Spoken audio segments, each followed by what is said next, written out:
Okay, I am here with a young man who is pretty blessed with some good ideas in terms of innovation, and I'm particularly impressed by what he has been telling me. So we're going to discuss something about artificial intelligence and the idea of legal personhood. I know I'm coming from that background because I have written a book on legal personhood and artificial intelligence. Because this is something that we cannot neglect. This is an area that is novel. This is an area that is rapidly moving, and we have to just catch up with it. We just have no way we can ignore. Obviously, the challenges are that some people have the fear that maybe AI is going to take over their jobs, and perhaps that's a fear. But I'm thinking that maybe that should be a very fair fear. But perhaps I would begin by posing that question to the gentleman here. You may want to start by introducing yourself and telling me about what you do. Yes, thanks a lot, Doctor. My name is Katunde Chonan. I am the Chief of Operations at Justice Chatbot Limited, a company that creates artificial intelligence solutions for the justice sector. So we have an artificial intelligence powered chatbot that provides fully good information, connects people to lawyers, and simplifies the law for the local people. Okay. Yeah, we believe that whereas basic education can transform societies, accurate, timely legal information can empower them. Okay, tell me about this chatbot thing that you do. Exactly, in plain language. So the chatbot is we use conversational artificial intelligence. Okay. So what happens is that someone comes to Facebook, they type Justice Bot one word, they ask a question, and the system is intelligent enough to respond to those questions. Okay. The system is able to answer thousands of questions instantly. And where people need tailored legal advice, they are then connected to lawyers. Okay. Yeah. So this is called Justice Chatbot, you said, right? Yeah, Justice Bot. So how can someone access it? Yeah, you go to Facebook Messenger. We chose Facebook Messenger. We launched in 2018, and at the time we chose Facebook Messenger because it was the most popular social media platform, Facebook. So we believed that the future holds for efficiency, but also convenience. So people want to be found in their comfort zones. You create value for people in their comfort zones. Okay. So we chose Facebook Messenger as the platform over which we run. That is why when you go to Facebook Messenger, you type in Justice Bot, one word, you'll find the chatbot, and then you interact with it. Yes. Okay. And how long has this been operating? It has been operating since 2018. Wow. We have responded to over 100,000 legal questions. Wow. We have connected over 5,000 people to Wow. lawyers. And we are currently operating in Uganda, DRC, and Canada, in Montreal. Okay. Does it have limitations in terms of what questions to ask? Because the biggest challenge I think that we have in law is that the law keeps transcending, the law keeps moving. Exactly. Yes. So artificial intelligence definitely is in the context of our chatbot. There are particular questions that you need to phrase a certain way if the system is to understand, but it definitely cuts across all sections of the law. Isn't that a limitation? Wouldn't you think that's a limitation? That is not a limitation to technology. That is a limitation to how much data we've been able to access. Okay. Because technology, if it is fed with the right kind of information in a process, and then you do processes like natural language processing, there is no limitation to the amount of questions that particular technology can be able to respond to. It's more like what ChatGPT is doing. Okay. With your experience in this field, what are your fears? Because there are people who are like, wait a minute, don't you think machines are going to take over? Artificial intelligence is going to take over? What are those fears substantive enough? I think that I've actually been asked that question for lots of times, and I think for a very long time I've had a conservative approach, being that you tell people that the law cannot, AI technology is simply an enabler. It cannot replace lawyers. In the foreseeable future, we cannot see machines represent people in court. In the foreseeable future, we cannot see machines coming up with laws. But I think now we need to have a more bold discussion and tell lawyers what is really at stake. Whereas it is true that artificial intelligence cannot replace all sections of lawyers, I think it is important to admit that it has the power to replace a lot of things in the value architecture map of lawyers. When it comes to technology, is an enabler. It is there to simplify tasks that had to require you 5 hours to do. Technology can do it in less than 5 minutes. And so, because the future holds for efficiency and convenience, time is a new luxury. Lawyers need to adapt to the usage of technology. But I think one of the revolutionizing facts about artificial intelligence is its ability to sieve between average lawyers and intelligent lawyers. I'll give an example. Yes. There was a documentary back then in the days about music production. Music producers in England were worried that their jobs were going to be replaced. This is because with the easy access of computers, kids grew up accessing music production software and video editing software. Those kids would grow to become musicians when they know how to use the tools. So they instantly learned, they instantly knew how they would produce their own music. Yet, music producers were there. So music producers felt that their careers were endangered. They did not fret, they did not fear. They simply went and specialized further to improve the quality of their work. That is a time when you started seeing people studying bachelor's degrees in the violin. I have a friend who studied a bachelor's degree in the violin. You saw people study a bachelor's degree in the guitar. It went highly specialized, and the quality of the profession went high because technology is able to replace what it has been fed, and therefore we need lawyers that can come up with approaches beyond that which technology is able to provide. So if you tell an AI tool to generate for you a strategy of how to handle this particular case, it is going to lie in your intelligence to apply better points and build on to what this particular AI system has given. But if you're an average lawyer, you're simply going to get what this AI system has given, and you're just going to copy it. So I think this is one of the benefits of how the legal sector is actually going to be bettered by technology. With the simplification of issues, there always comes specialization and paying a higher attention to details. Absolutely. So that is why you find that now music producers are producing tunes that are very hard to replicate by a normal person who has just interfaced with this software. They are producing tunes that are now being used in movie production, in movies, and they diversified in that regard their portfolio. Those who are simply creating music for artists are now creating music for movie directors, for films, for events.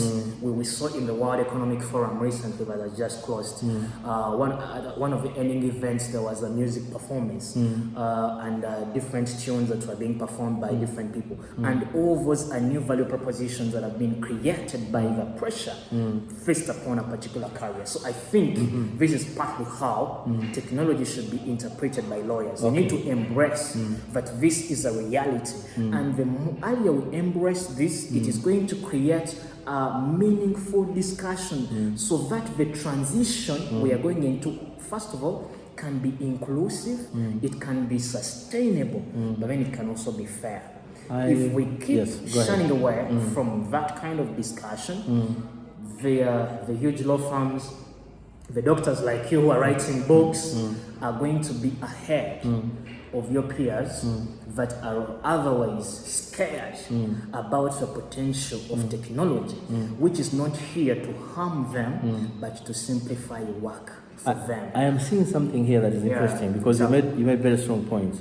You made very strong points that we shouldn't look at it as a scarecrow or something that is making you lose, but look at it perhaps as something that is helping you refine your job. Exactly. So you're now saying that there's a challenge. I think the challenge that AI is throwing to us is that the average, moderate people are definitely going to be thrown up. It's a question of maybe survival for the fittest of sorts. So we are now seeing, because you see, this AI, the machine, is fed information, right? Yeah. By some brilliant person, right? Exactly. And it's only limited to the brilliance of that particular person. Yeah. So here comes an individual who says, wait a minute, if I'm more brilliant than the person who fed it with information, then I should come up with something over and above. Exactly. Okay, that is something true. The advantage with it is that it helps you do things faster, yes? Yeah. So it helps the lazy ones or the moderate ones, or okay, everyone. Even the bright ones, when you say, okay, I don't have time, but I agree. Yeah. So I see that point. I think that's a strong point that comes from you, that we should not look at it as really as an aggressor, but something that will help us to refine our trade or even our job. Yeah. Although it will definitely substitute certain entities, I must say. You mentioned something about whether or not AI can actually replace almost all avenues. Yeah. Guess what? My interpretation would be that AI is going to replace everything. Of course. That's what I think, to be honest with you. Yeah. Because give me one example where you think AI will not be able to perhaps adapt. Only one. I mean, even if it's court representation. Yeah. Lawyers think, first of all, the human brain and the human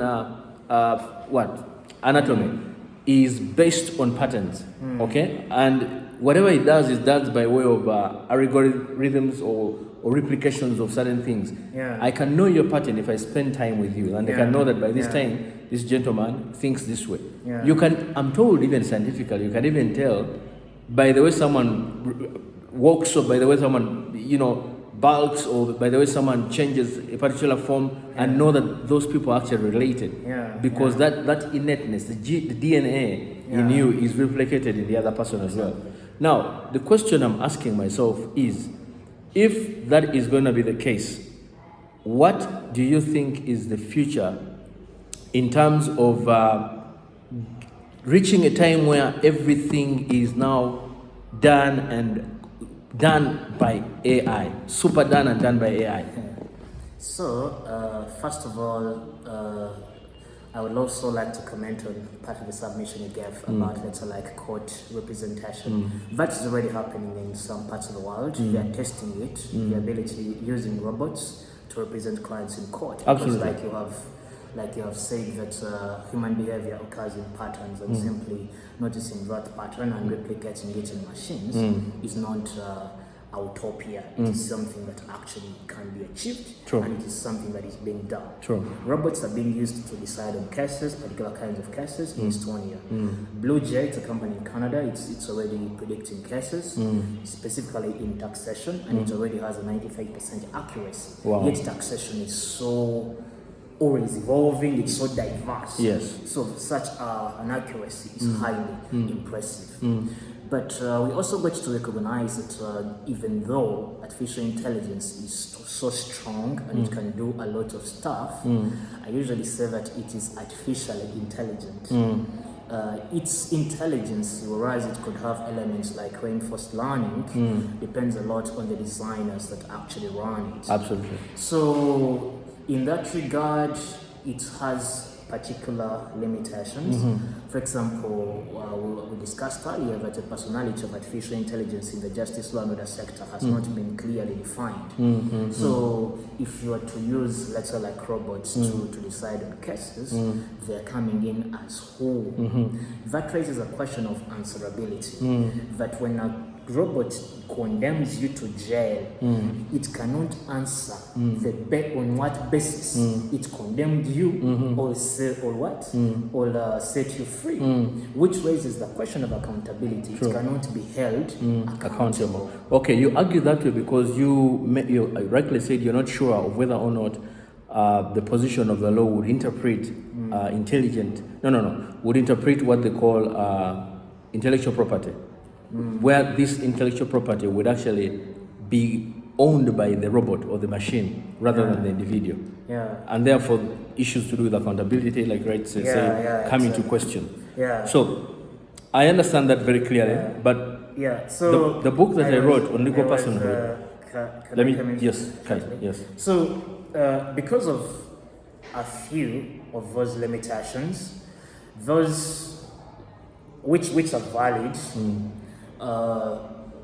it has made it a little bit hard in certain parts of the world for a full embrace of AI to be achieved.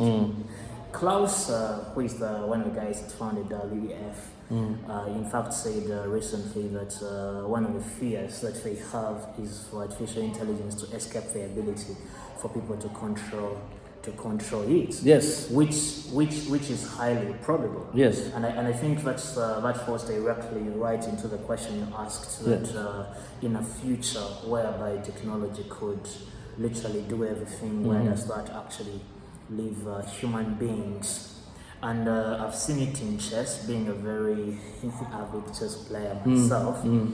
One of the first chess engines that came around, Deep Blue, Thought in 1996, 1997.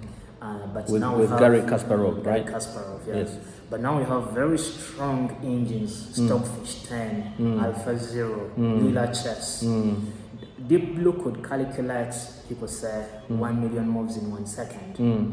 Deep Stockfish 10 is in now, it's in its own world. It cannot be defeated by a human being. Yes. It is playing moves that human beings or grandmasters cannot understand.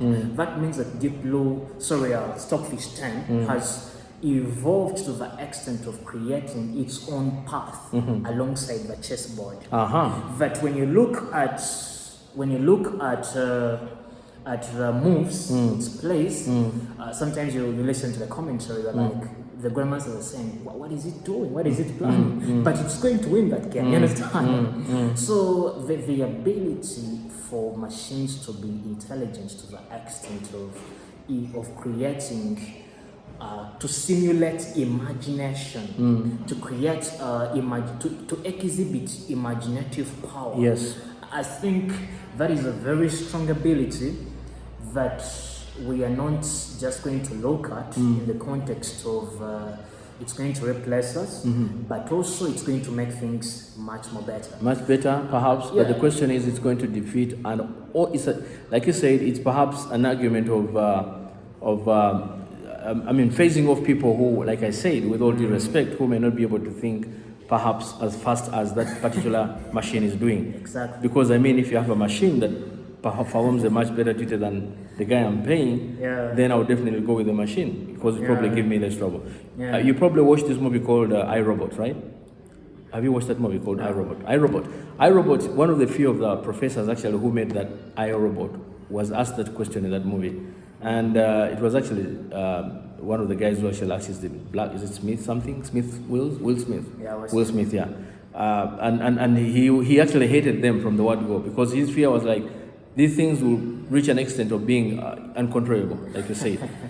And the professor one time said, my fear is not that this thing cannot be contained, but he feared the time when it cannot be contained, but also when it graduates perhaps or evolves and has that ability to do things independently of its master. Yeah, exactly. And that is his bigger worry, But you see, the comfort that comes with that is that whether it evolves, whether we make something super, like fish, the one you mentioned in terms of the chess, it's only limited to the level of the person, I think, who probably made it. That's the comfort I get. Is that right? Am I right when I say that? Yeah. And that means that perhaps some other genius can be able to beat it, right? Yeah. Okay? Now, although I'm also told that in my book, for example, Legal Personhood, there is this other poem that was written by a computer, right? A robot. Now, this poem, this computer was not told the words to do. It was only given the syllables, right? A, B, C, D. And then it comes out with a beautiful poem. So the question is, who owns the poem? Is it the individual? Is it the individual, or is it the the machine. Yeah. So that's where we come in terms of legal personhood, the argument of exactly. of intelligent, of artificial, of intellectual property. Who owns that intellectual property? Is it the person or is it the machine? That's question number one. I think that's something that we need to think about deeply. Yeah. Number two, limitations in terms of what these machines are able to do and how controllable does the human, being or race for that purpose be able to control whatever that machine is able to do. Yeah. Number three, do we see a time when, this is a funny question, but I'm going to ask it anyway. It's a silly funny question, and I'm going to ask it anyway. Do we see a time when these machines get feelings and emotions, or that is something that's probably over and above? Yeah, so as far as emotions are concerned, I think last year there was there was a news story in the media that was scary to some people of a Google engineer who was actually testing a particular system that they had built, a robot, and this gentleman was quite afraid that the system was exhibiting emotion. I personally saw his interview on Fox News, and he was saying like some of the tests that he was doing, he got worried, things like that. Google, of course, would put him, I think, on leave for some days. Under the claims, I think that he had exposed some information that was otherwise not supposed to go out public. Yes. So the intelligence, the emotional intelligence of systems, that is a question of analysis over time, because how we exhibit emotions is because we are able to feel, and feelings are sometimes a matter of perception, how we perceive reality, and how we relate to it. So if I lost my dad, I would feel bad because I am perceiving a reality in a moment. So it definitely goes back to now analyzing how artificial intelligence perceives our reality and what it thinks about that reality. Unavoidably, many systems, to be effective, they are fed with a lot of data and information. So that is why you're going to find that it possesses intelligence, not of one person, not of two people, not of three people, but thousands and millions of people. Because now we are in the data-driven currency. We have over exabytes of data now in our generation that have been generated, and every day as human beings we create more content for the internet. And all this content is enhancing algorithms, it is being used to train models. People are doing a lot of textual mining text from different social media platforms, sentiment analysis, and they are teaching and training systems to think faster, to think better. And depending on which neural networks have been used, these systems are turning out to be more powerful than anticipated. It's like I earlier on hinted about ChatGPT. Yes. ChatGPT, you just tell it to generate an acoustic poem, and it will generate it. You just tell it, analyze for me this go-to-market strategy of this particular company, and it will generate that strategy, depending on the thousands and the terabytes of data that it has been fed, because it is trained with lots of data. Now, some data is understandably in a negative perspective, because sometimes you would assume that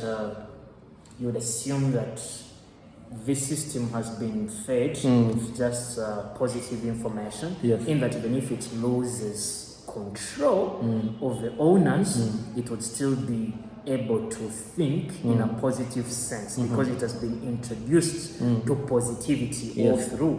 But sometimes we cannot avoid bias in data and information. We cannot avoid opinion, because if systems are to respond just like humans, we have got to be given a human touch, and that human touch is in many cases when it comes to language personal.